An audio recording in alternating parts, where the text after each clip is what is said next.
Kate, the Future Queen, by Kate Nicholl. Chapter 12. A Tour of Duty. The celebrity crowd gathered on the sundeck and watched the Jaguar pull up. There was a collective gasp as Kate stepped onto the red carpet, stunning in a floor-length rose-pink sequined organza gown. As William escorted his wife past the banks of photographers, the flashes popped against the dusky night sky.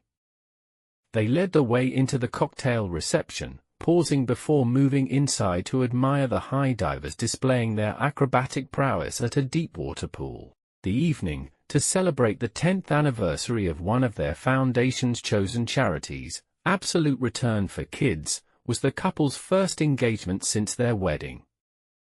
Every one of the wealthy guests wanted an audience with the newlyweds and had paid $7,600 for the privilege. Inside, cameras were banned, but it didn't stop the well-heeled throng from taking pictures on their mobile phones. "Where is your husband?" one guest asked when he was introduced to Kate. "We always get split up at these kind of things," she explained, but she didn't seem to mind and was just as starstruck by the celebrities she was introduced to as they were by her. She was particularly pleased to be seated at the same table as British actor Colin Firth, whose performance in the King's Speech she had so admired. After supper, William addressed the guests and announced that he and Kate were committed to helping young people who really need it. There was much applause and several wolf whistles, and William joked that he couldn't wait to tell his grandmother about the amazing night and the divers in tight speedos. In truth, it was most likely not the topic of conversation when the couple joined the Queen that weekend for the Trooping the Colour. The parade, an annual procession by the Queen's troops on Horse Guards Parade next to Buckingham Palace to celebrate the sovereign's birthday, marked the Queen's 85th birthday and was a rather nerve-wracking occasion for both William and Kate. William was to ride on horseback in the event for the very first time, alongside Prince Charles, the Duke of Kent, and Princess Anne, to give the royal salute to his grandmother, while Kate was to accompany the Duchess of Cornwall in the carriage procession. It was the first public outing for the couple since their wedding, and a record number of people were packed into the mall to see them. William and Kate joined the family for the traditional balcony appearance, and Kate, who had chosen a cream dress and jacket by Alexander McQueen for the occasion, seemed comfortable and relaxed as she chatted with Camilla and Sophie Wessex, Prince Edward's wife. Kate had spent the past few weeks in meetings with Sir David Manning, the palace advisor who had helped the couple prepare before of the wedding, and Jamie Lowther Pinkerton, both of whom would be accompanying them on their forthcoming tour of Canada and California.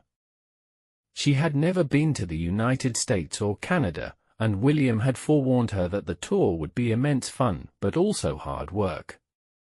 For all the pomp and ceremony, palatial stays, lavish receptions, and unveiling of plaques, they would be working 12-hour days and there would be little downtime. Sir David had spent weeks educating Kate on Canada's constitution, while she brushed up on her basic school-level French for their visit to Quebec and read up on Canada's history. In keeping with their no-frills lifestyle, the couple had agreed to travel light, and their entourage consisted of only 7 staff. This was considered very modest by palace standards. The Prince of Wales and the Duchess of Cornwall usually travelled with an entourage of at least a dozen, including a doctor, an equerry, valets, and even an artist. "We've kept it as tight as we possibly can," explained Mr. Lowther Pinkerton, who had planned the 11-day trip in conjunction with the Queen's private office, the Foreign Office, and the Canadian government, which was picking up the bill. In her only nod to vanity, Kate had asked her hairdresser, James Price, to join her. She had elected not to have ladies-in-waiting after their wedding. Like William, she did not like to be fussed over, but it did mean that there was no one to travel with her, assist with her wardrobe, and collect bouquets while they were on touring. At the palace, there was some debate over whether Kate would need a personal dresser. Camilla insisted she would need someone to help her press and arrange her dresses in advance, but Kate was adamant that she could cope. She had asked her mother to help her shop for clothes that were elegant and practical, and Carol had sought the services of a local boutique in Berkshire. The royal wardrobe was no small matter. Kate would require at least 40 outfits. There would be days when she would require as many as 3 changes. She usually shopped at high street stores like Reiss and L.K. Bennett, but for this it was important that she have a working wardrobe of designer clothing. Sarah Burton had already created a number of outfits for the tour, as had 2 other British designers, Alice Temperley and Jenny Packham. Their timeless red carpet dresses were exactly the sort of look Kate loved, and the Prince of Wales had generously paid for them. Kate scored an immediate hit with the Canadian public as she descended the steps of their private plane in Ottawa in a navy lace dress designed by Montreal-born Erdem Maraglioglu. Arriving for the Canada Day celebrations, William and Kate were taken to Parliament Hill by horse-drawn carriage. They were accompanied by the Governor-General and an escort of red-coated Mounties and bearskin-clad Canadian Grenadier Guardsmen. Greeting them was an estimated crowd of 300,000 well-wishers, waving their red and white flags and cheering loudly. It was hot, and the strength of the sun caused Kate's makeup to melt, but as she took her place on the stage, she didn't let her smile slip. "We love you, Kate," the crowd chanted. Some of the young women in the crowds were wearing fascinators, a tribute, they said, to their new style icon, whose own bright red headpiece incorporated a maple leaf, the country's national emblem. William had been concerned about how Kate would cope with the punishing agenda and the huge media interest. More than 1,400 journalists were covering the tour, but she proved herself to be resilient and professional. She didn't seem to tire of meeting new people and happily shook hundreds of hands every day. Unlike the Queen, she chose not to wear gloves, and when it came to planting a tree at the Governor-General's office in Ottawa, she shoveled away with gusto in 4-inch stilettos. The image of Kate, spade in hand, brought back memories of Diana, who had planted an oak tree in the very same spot 28 years before, on William's first birthday. Diana and Charles had brought their son on the tour with them, and as William admired the now towering oak they had planted, he appeared overcome with emotion. Like the oak, he had grown over the years, but his mother, who had nurtured him from the day he was born, was no longer around to watch him thrive. It meant everything to him that he was here with the woman he loved the day after what would have been his mother's 50th birthday. Kate had paid her own tribute to the mother-in-law she would never know by wearing a dress designed by Diana's favorite designer, Catherine Walker. There were several planned meetings with dignitaries and statesmen, but in order for the tour to be as relaxed as possible, the couple asked not to have too many official lineups, and to be addressed by their first names. William had made sure the tour incorporated some of Kate's interests, and when they attended a cooking class in Montreal, she couldn't wait to change into her chef's whites to prepare an Îles de la Madeleine lobster. When they traveled overnight from Montreal to Quebec City down the St. Lawrence River aboard HMCS Montreal, she joked that sleeping in a bunk had not been very comfortable, but she didn't once complain. And she was delighted to be visiting Prince Edward Island, the picturesque setting of one of her favorite books, Anne of Green Gables. There, the royal couple took part in a dragon boat race across Dalveigh Lake, and while Kate took the helm with her crew, William rowed in his, beating Kate's team by a whisker. They were so competitive, William revealed, that they had never actually finished a game of tennis or Scrabble, but as he helped her out of the boat, he hugged her warmly. When the prince gave a demonstration of how to land a Canadian military Sea King on the water, a skill known as waterbirding, Kate clapped and cheered, taking pictures on her camera so they could have their own album from the trip. They looked very much a team. William had a habit of guiding his wife by the small of her back. He was on hand to assist when there were wardrobe malfunctions, helpfully zipping up her fleece on one chilly occasion and standing behind her when a frilly yellow dress she was wearing fluttered up in the wind, threatening to reveal her underwear. There were lingering gazes and jokes for the crowds. When they headed to the Northwest Territories halfway through the tour, William arranged for them to have a night off on remote Eagle Island, also known as Honeymoon Island, to which they paddled in a canoe. They were the only visitors, and for once even their bodyguards didn't join them. A meal of local delicacies, including caribou and cranberries, had been prepared ahead of their arrival, and they watched the midnight sunset together. They had, royal observers noted, achieved the impossible and made an official visit look like a second honeymoon. They were treading in famous footsteps. The Queen had visited Canada the year before, and although the Republican debate bubbled constantly below the surface, the popularity of the royal visits was living proof that the majority of Canadians still wanted the Queen as their head of state. When William and Kate traveled to Calgary to open the annual rodeo, they were greeted like rock stars. Decked out in white Smith-built cowboy hats, jeans, and cowboy boots, they looked like fresh-faced celebrities. Kate's grandfather, Peter, had trained as an RAF pilot in Alberta during World War II, so she had been particularly anxious to visit.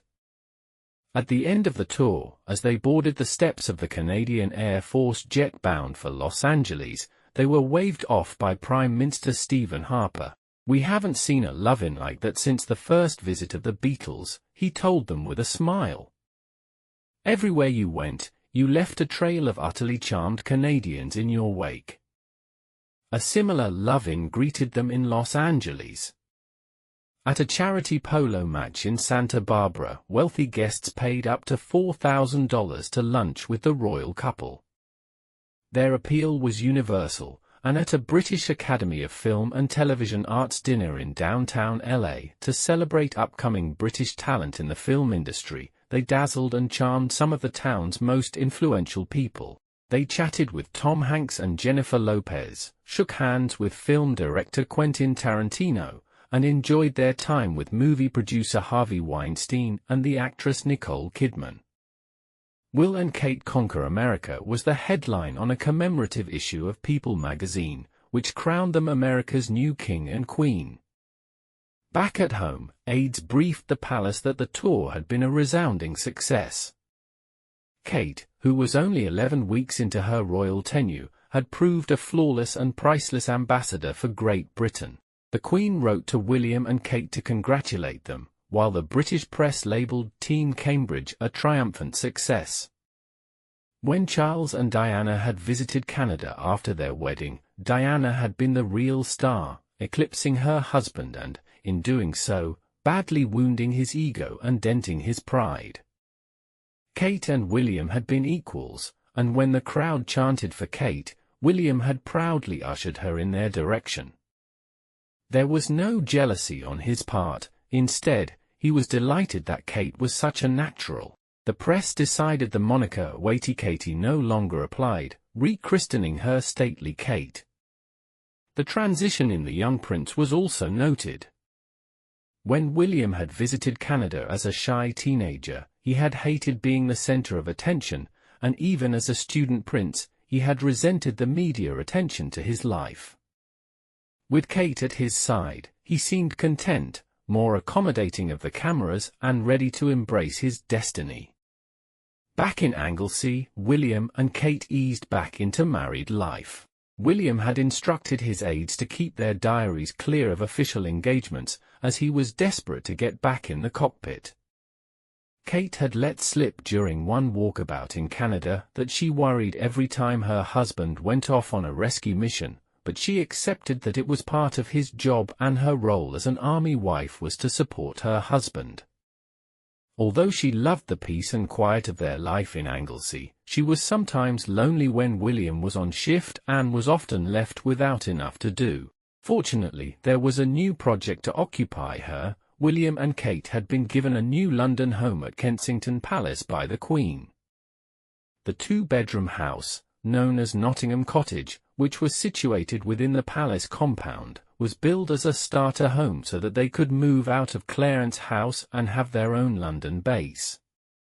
They had been to visit Kensington Palace at the start of the year before their wedding, when the Queen had offered them a number of options, including suites at St James's Palace and Buckingham Palace as a London residence. Both William and Kate loved KP, as Diana used to refer to the royal residence.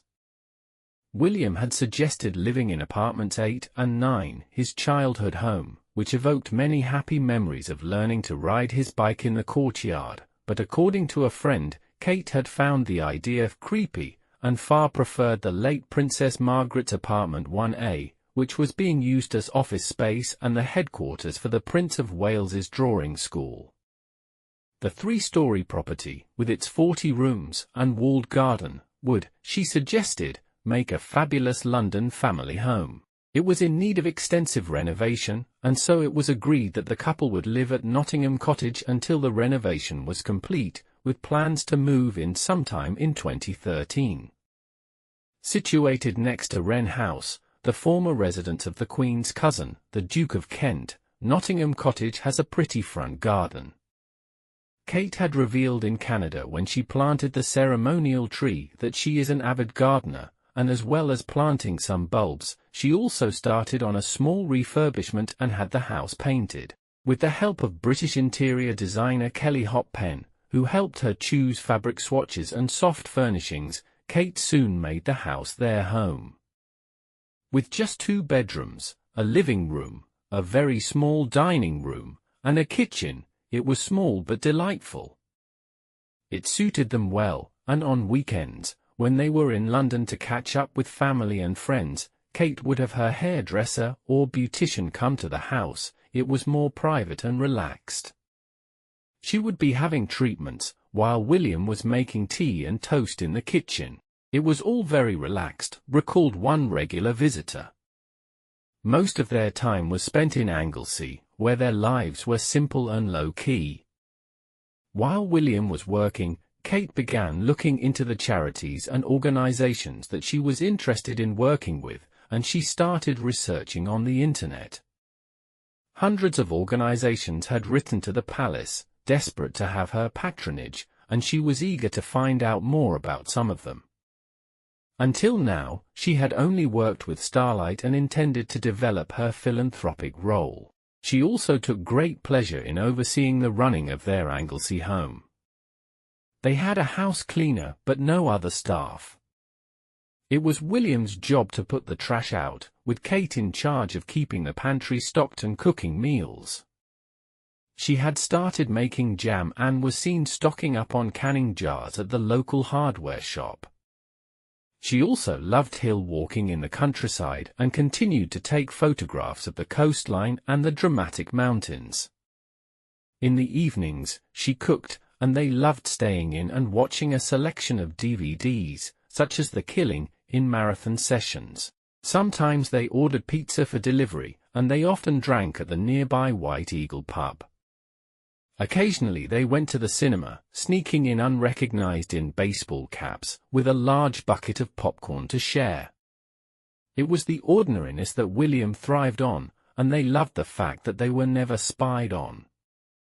People around here have taken them to their hearts. You won't catch anyone tweeting gossip about them as they go about their day-to-day business, said Jack Abbott, chairman of the local Turdida Bay Lifeboat Station, part of the Royal National Lifeboat Institution, which the couple had visited earlier that year. William wanted to make the most of this newly wedded bliss, confiding to friends that he was living on borrowed time. He knew that at some point, he would be expected to take on more royal duties and that they would have to move back to London. That June, his grandfather, Prince Philip, had turned 90 and announced that he planned to scale back his official engagements. He had suffered a number of bouts of ill health and acknowledged it was time to slow down. "I reckon I've done my bit," he said with characteristic understatement. The Queen was in full agreement, and William knew that alongside his father and Harry, whom the Queen called her substitutes, he would be expected to do more. The Queen had given William her blessing for the couple to enjoy 2 years of married life in Anglesey without the pressure of full-time royal duties. It meant that William could complete a full tour of duty with the RAF while Kate settled into royal life at her own pace. Back in 1947, the Queen had enjoyed 2 carefree years in Malta after her wedding while Philip was serving with the Royal Navy, and they were some of the happiest times of her life. Granting the couple some time out of the limelight was her way of helping Kate with the transition. There was also the matter of starting a family, something both William and Kate were eager to do. Traditionally, royal brides conceive within months of getting married. The Queen was pregnant with Charles 3 months after her wedding, and Diana became pregnant 2 months after her wedding day. William and Kate had been married for 3 months and were in no hurry. Secretly, they hoped it would happen relatively quickly in the peace and solitude of their Welsh home. Kate had confided to her best friend that she was desperate to become a mother, and the press were on constant baby bumps watch. This royal bride, however, appeared to be getting thinner. When the couple attended William's cousin Zara Phillips's wedding in Scotland at the end of July, Kate appeared to have lost even more weight since her wedding, prompting some concern among her family and friends, and her weight loss was noted by the ever-watchful media. Like many brides, Kate had dropped a dress size ahead of her big day, but she had not put any of the weight back on since. During their trip to Canada and the States, she looked exceptionally thin, even when standing next to some of Hollywood's famously slender stars. Her busy travel itinerary on tour had meant they sometimes skipped meals, and Kate often nibbled on muesli bars to keep her energy levels up. She was reported to have dropped down to a UK dress size 6, also known as a size 0 in America, where, among celebrities, it was something of a trend. Kate had always had a healthy, athletic figure, but these days she was a slip of her former self. Diana had developed an eating disorder within the first year of her marriage, such was the stress of her new role, and courtiers were anxious to make sure Kate stayed healthy and well. Her aides insisted her slim frame was due to her exercise regimen and healthy eating. When she was hailed as a role model for skinny women on a number of controversial pro-anorexia websites, however, she was upset and determined to distance herself from the controversial sites. She took her position seriously and wanted to be a healthy role model for her many admirers. She also knew that if she wanted to get pregnant, she ought to put on a few pounds.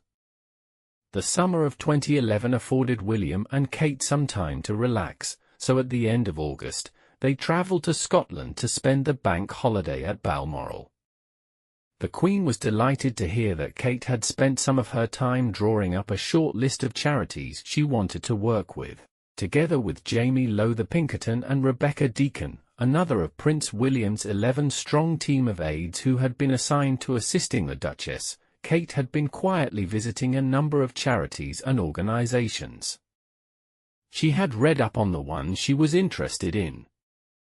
It was important to her, as it was to William, that she not be just an ornament. They both wanted to be actively involved with their charities, and Kate wanted to represent causes she was genuinely passionate about. One charity that caught her eye was the Art Room, a small British charity based in Oxford that uses art as therapy to help disadvantaged youngsters. Its director, Julie Beattie, had written to the palace asking if Kate would consider working with them, and she was delighted when the Duchess visited an inner-city school in Islington in North London to see the charity's work firsthand. Julie remembered, initially, her private secretaries came to visit the art room at the Robert Blair School, and then she came so that she could meet the children and see firsthand what the art room did. She was pleased to see that we were faithful to our mission statement and the work that we do with the children. She was genuinely interested in how we use art as therapy. We were delighted when she offered to become our royal patron. Kate was also eager to work with children's hospices, and having already seen firsthand how children benefited from the care available at Naomi House, she found out more about the East Anglia's Children's Hospices organisation and made a private visit to the charity's hospice in Milton in Cambridge. According to the charity's chief executive, Graham Butland, we got a call from St James's Palace saying the Duchess was keen to see our work. They asked if she could visit our hospice in Cambridge so that she could come and see the children and meet some of the staff. We were told it had to be absolutely private and confidential and there could be no press. She drove herself to the hospice and spent an hour meeting the children. It was apparent from the beginning that she had a genuine interest in our work. She met some severely handicapped children, and she was fantastic with them. Addiction, particularly in young people, was another area to which Kate wanted to lend her support, and she had researched the work of the small British charity Action on Addiction. The charity's chief executive, Nick Barton, remembered, "We didn't actually write to the palace to request the Duchess's patronage because we didn't think we would have a chance. We were stunned when her people came to us and said she was interested in our charity. When I went to meet Catherine, she told me she had spent a lot of time researching the problems young people face, and she said the subject of addiction seemed to be a big issue. That's how she found us. We are eternally grateful that she did." Kate also wanted to work with either a gallery or a museum. In September 2011, she visited the National Portrait Gallery in central London. According to the director, Sandy Nairn, she spent the day learning about how the gallery operated and how major exhibitions were staged. "I got a call saying she was exploring and researching the charities she was interested in, and we were asked if we were happy for her to come and research and see us behind the scenes. She came at the end of the month and spent most of the day with us, which was great. She was interested in finding out how we organized exhibitions, and we showed her what a working day was like. At the end of the day, she came into the galleries and into the public spaces to see the work. These visits were kept out of the media. The palace wanted to give Kate time to think about the charities before making an announcement in the new year. The public had barely seen the royal couple since their return from Canada, and their official engagements were deliberately few and far between. In Diana's first year of being a royal wife, she carried out hundreds of official duties, but since her wedding, Kate had undertaken fewer than 50. There were unkind references to her in the press about her being the Duchess of Doolittle, but she ignored the taunts and instead focused on making the right choices about the organization she was investigating. She had decided she would only take on a handful of causes to begin with so she could be closely involved rather than spreading herself too thin. In September, William and Kate visited the Royal Marston's new cancer treatment centre in Surrey and hosted a reception for their joint charitable foundation at St James's Palace. Then in October, while William was busy working shifts, Kate stood in for the Prince of Wales at a charity dinner at Clarence House, which was deemed to be a great success. The following month, she and William flew to Copenhagen for their very first joint humanitarian mission, a visit to a UNICEF relief depot where food supplies for the famine-stricken east coast of Africa were being packed. It was a part of the world they both loved and knew well, so when the Crown Prince and Princess of Denmark, who had been at their wedding, invited them to join them to pack aid relief for hungry families, they made themselves available. Kate caused a flurry of speculation that she might be pregnant after she repeatedly patted her tummy, which was hidden beneath an oversized coat during the trip to Copenhagen, and declined to try some peanut butter while she and William packed aid supplies. The matter of a royal bump was a much-discussed topic and was even the subject of new legislation in the Houses of Parliament, where the rules of succession were in the process of being revised. Prime Minister David Cameron had proposed a change to the antiquated succession laws at the biannual meeting of Commonwealth heads in Perth in October, and the revision had been universally approved, although it still needed to be passed in the Houses of Parliament and made law by the Commonwealth realms. Essentially, the new law would mean that if the couple's firstborn was a girl, she would become queen regardless of any male heirs born afterward. Previous governments had tried to implement the change of law, but the proposed amendments, which also prohibit any heir to the throne from marrying a Catholic, had never been passed. Now there was a real reason for change, and with the backing of the government, the Queen, and the Commonwealth, it looked set to happen, and William and Kate were the catalyst. Put simply, if the Duke and Duchess of Cambridge were to have a little girl, that girl would one day be Queen, said Mr. Cameron. The revision would also mean that the law preventing members of the royal family from marrying Catholics, in order to preserve the Church of England, would be scrapped. There was every chance that Kate could be writing royal history once again. As 2011 came to a close, Kate prepared for her first Christmas at Sandringham, flitting between excitement and panic. Although she was more comfortable now in the presence of royals, the festive period would be a challenging new situation. Camilla and Sophie, the Countess of Wessex, had volunteered themselves as mentors to Kate and were extremely useful in advising her on how to behave, how to dress, and what she should and should not do at court. Sophie, especially, was able to relate to Kate. Although she came from a noble lineage, she was a career girl before she married Prince Edward, and like Kate, she was a modern royal bride. She and Edward had courted for 6 years before their wedding in 1999. It had given Sophie, a public relations expert, an opportunity to adapt to royal life. During that time, the Queen had taken an immediate liking to her new daughter-in-law and asked her to assist Kate. The Queen by now had gotten to know her granddaughter-in-law better.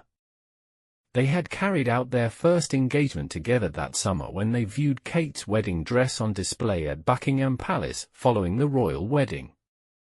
The Queen had declared the exhibit horrible because of the eerie way the dress was modelled on a suspended mannequin, but Kate had taken no offence. The two women had met privately on a number of other occasions, and anticipating that Christmas might be an intimidating experience for the newest member of her family, the Queen had asked her private office to update a court manual known as the Order of Precedence in the royal household. The book, essentially a guide for new recruits on how to behave in the presence of the royal family, was most useful to Kate, even if it was rather confusing. It had last been updated when Camilla married into the family, and it offered detailed instructions on who Kate was expected to curtsy to, both in private and public, when she was with William, and when she was alone. It gave advice on the royal pecking order, and who should be the first and last to arrive at events such as Trooping the Colour and Royal Ascot. Kate knew from her training with David Manning that she was always required to curtsy to the Queen, the Duke of Edinburgh, the Prince of Wales, and Camilla, whether or not she was with William. According to the court rule book, when Kate was not with William, she was still expected to curtsy to blood princesses Beatrice and Eugenie, Princess Anne, and the Queen's elderly cousin, Princess Alexandra. Somewhat uncomfortably, Sophie Wessex and less senior members of the family were now expected to curtsy to Kate, who, as William's wife and a future queen, was further up the order of precedence. Although it may seem rather archaic, according to courtiers, the order of precedence is important so that the Queen is not overwhelmed by her family when it comes to greeting them all at once, and to ensure there is no confusion at public engagements. There was advice on what to expect at Sandringham. The family is instructed to arrive according to precedence on Christmas Eve, and the Crown Equerry issues a timetable detailing who should arrive when. The least senior members of the family, cousins, and extended family members, are expected first, whereas Prince Charles, as heir, is the last to arrive shortly before lunchtime. The Queen and the Duke of Edinburgh always travel by train from King's Cross to King's Lynn. Although a private family occasion, Christmas is a formal affair at Sandringham, and Kate was told that she had to have up to 5 outfit changes a day. She was advised to pack full-length evening gowns and jewels for dinner. At home, the Middletons opened stockings in their pajamas, but there would be no lounging around at Sandringham, where one was expected to be properly attired for breakfast, lunch, tea, and dinner. Every family member was assigned either a butler or a maid, whom they were expected to tip at the end of the stay. Kate had been looking forward to shooting, but was told that in the presence of the Queen, a lady does not take a gun, so instead she would have to stay with the beaters, whose job is to flush the birds from the thicket into the direction of the guns. Each evening, there would be a cocktail party before dinner, which would be served at 8:15 p.m. sharp. According to Lady Elizabeth Anson, in the morning you are dressed for breakfast, then you change for shooting. You come back to the house and change for tea at about 5:30 p.m. into a wool dress or a suit with a skirt. In the really old days there were tea gowns, which were like long velvet dressing gowns. Then you come down for drinks, still in your tea dress. It is before this that the Queen takes a bath and does her face, so her change for dinner is usually quick. The point is not to get caught out and think you have lots of time to change before dinner. The Duchess of Cornwall and the Countess of Wessex were there to give Kate advice, and she wouldn't have had to worry about pressing her clothes. She would have had a maid who would have laid her clothes out and chosen her dress for the night.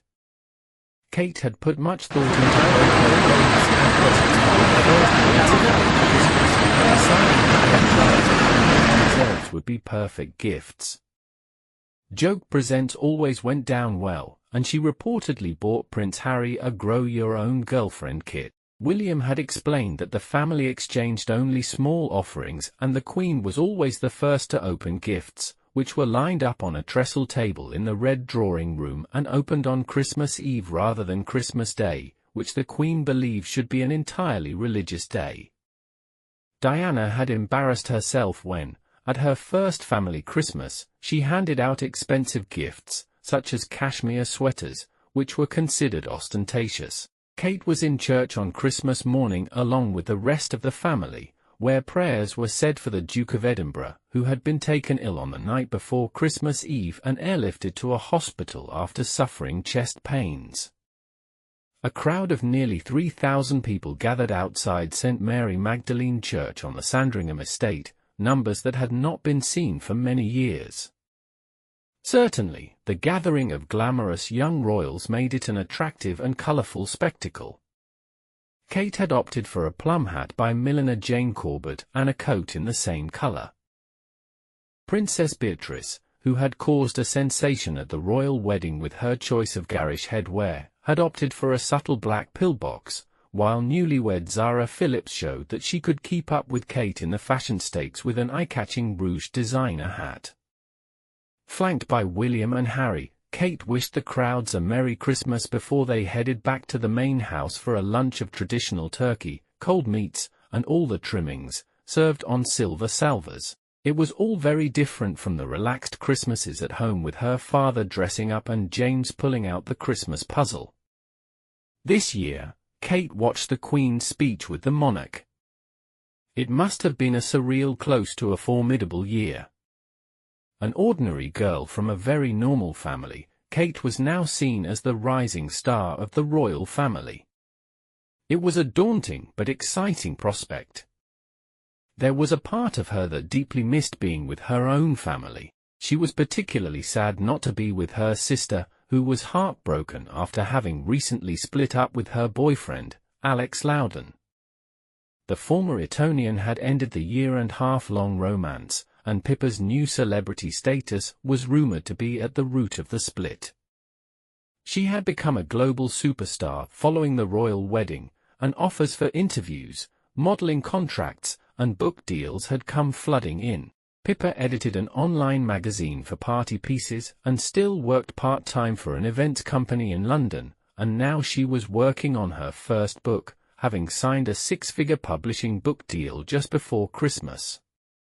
She graced magazine covers and was sent free designer clothes and handbags. But there was a downside to her new fame. Like her sister, Pippa couldn't buy a coffee or go shopping without being photographed. For Alex, who came from a very private aristocratic family, it was too much. Kate felt a measure of responsibility, as she knew that everyone in her family was in a vulnerable position now that she had become Her Royal Highness, the Duchess of Cambridge. For Michael and Carol, it had been a slightly easier transition. They were able to live in relative peace at their home in Bucklebury, protected by the local community. We tend to know when Catherine's in the village, because we see the protection officers and they often come in for a cup of tea, said Martin Fiddler. It's lovely that William and Catherine still come here.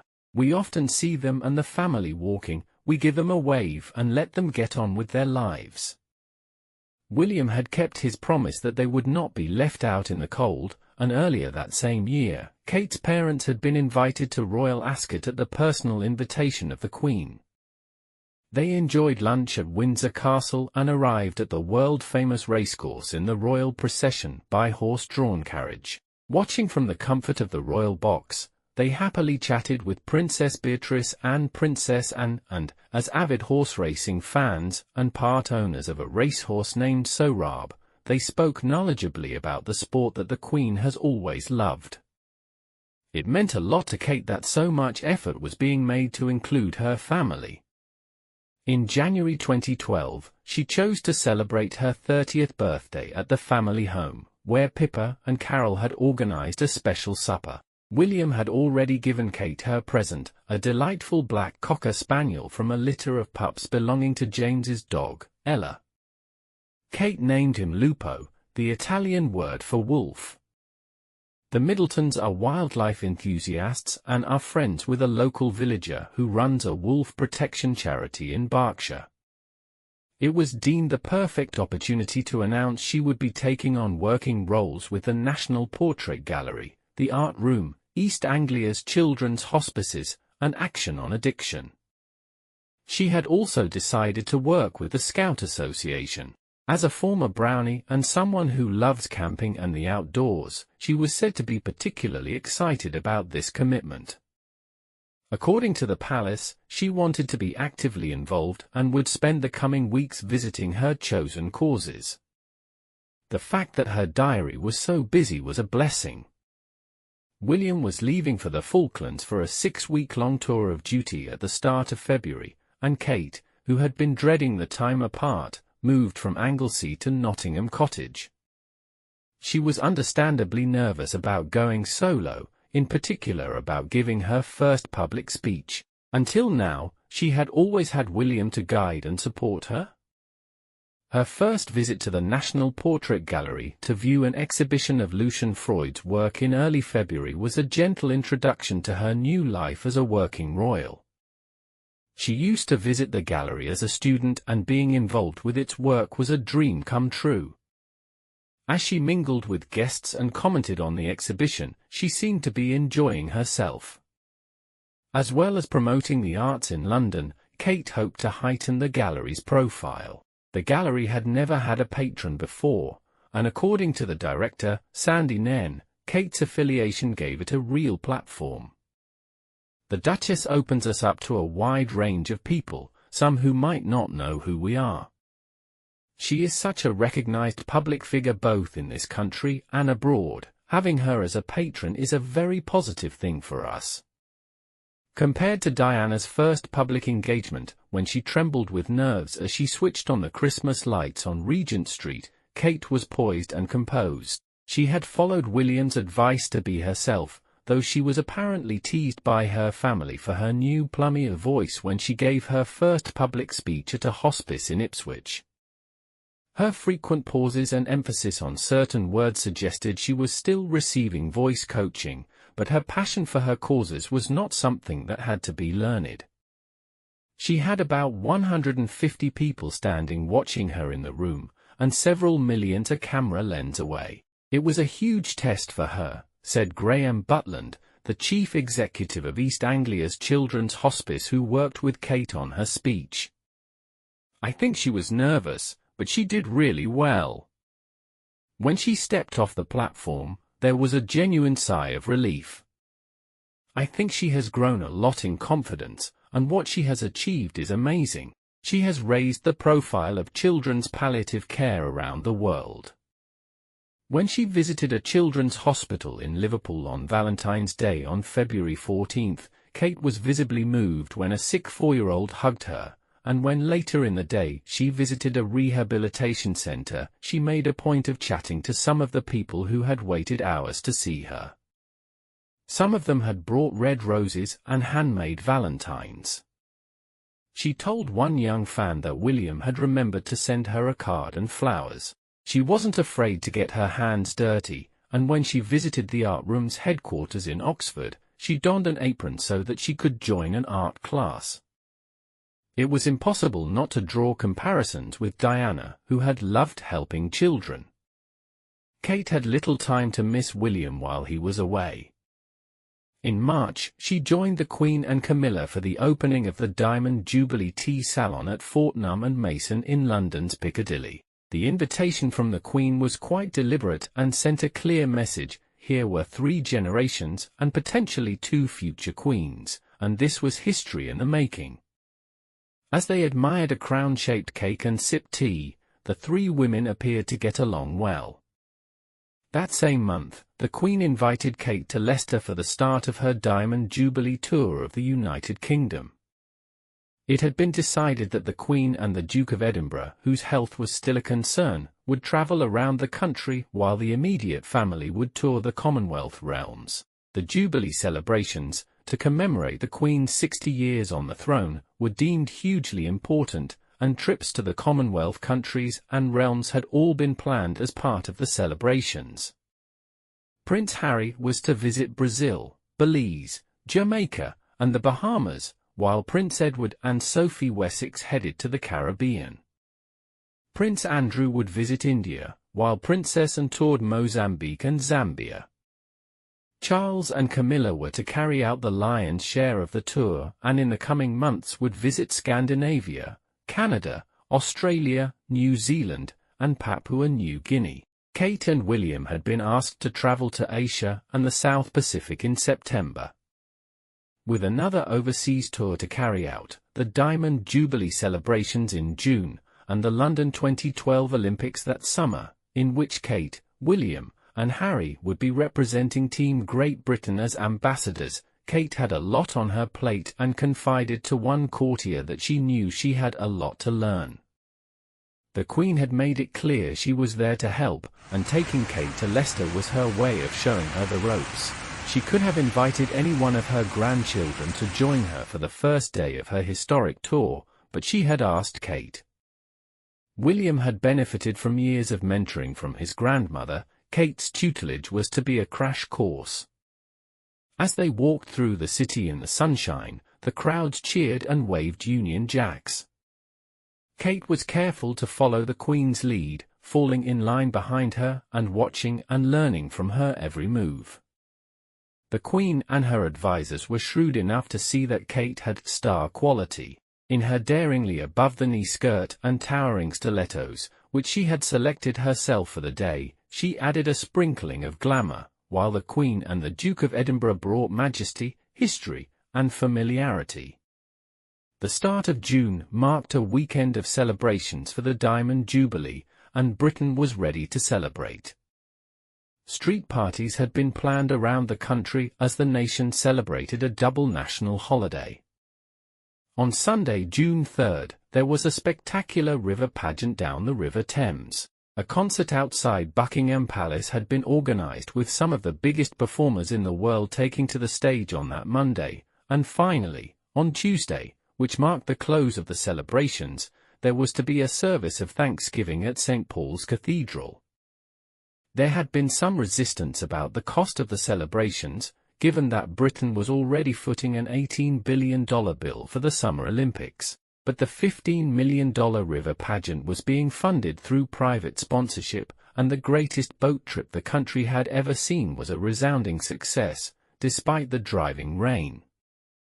Millions of spectators packed the banks of the river and the bridges above to watch the flotilla of 1,000 boats sail from Wandsworth to Tower Bridge.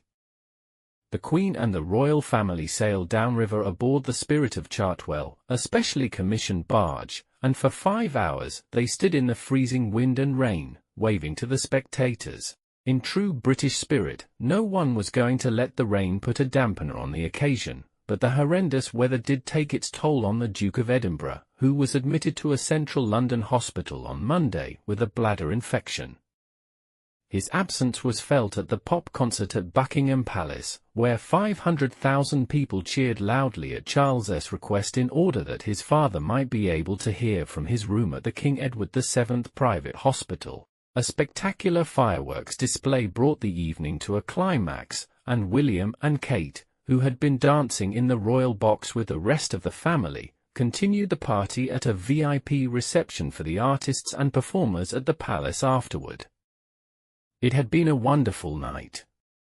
Tuesday marked the final day of celebrations, with a service of Thanksgiving at St. Paul's, followed by a lunch at Westminster Hall and then a carriage procession to Buckingham Palace, all of it culminating in a royal aircraft display. The Duke of Edinburgh was still hospitalized, so during the service Charles sat next to his mother, who cut a lonely figure and looked lost without her husband. Later that afternoon, as the carriage procession made its way to the palace, the crowds, easily as many as had watched William and Kate marry in the spring, filled every patch of red on the mall from Admiralty Arch to the Queen Victoria Memorial. The sky was pregnant with rain, but it held off while the 86-year-old monarch arrived home in the state landau carriage. It was quite a moment. Sitting next to her was Camilla. Once an outsider who was blamed for the breakup of the Wales's marriage, the Duchess of Cornwall was now given pride of place next to the Queen. There was an excited buzz among the flag-bearing crowds, cheering for their monarch from the street. When she emerged on the famous balcony, there was a thunderous roar, after which the crowd burst into the national anthem before the heavens opened. It was a pared-down House of Windsor standing on the balcony as the RAF jets soared overhead, and a rifle salute marked the end of the 4-day-long celebrations. At the centre, the Queen was flanked by her substitutes, the Prince of Wales and Prince William. Then there was Harry, the spare, and Camilla and Kate. At the Queen's Golden Jubilee in 2002, all of her children and grandchildren had joined her on the balcony, but now the Queen wanted to send out a new message and a vision for the future. The monarchy was now a smaller, tighter entity. This royal lineup was deeply symbolic. It was about dynasty, a unified royal family, and succession. This was the future. The only hope now was that the Duke and Duchess of Cambridge would announce a royal pregnancy before the year was out to complete a most triumphant diamond jubilee. Right now the royals were riding the crest of a wave. The family had seen its popularity soar around the world since William and Kate's wedding, which had seemed impossible after the tragedy of the death of Diana, the acrimonious divorces, and scandals that were better forgotten. At the core of this different perception were William and Kate, who symbolized a new hope. In just over a year of being in the public eye, Kate had proved to be a sparkling asset, and it was impossible to imagine the royal family without her. With the Duke and Duchess of Cambridge at the forefront, the future of the British monarchy looked brighter than it had in decades.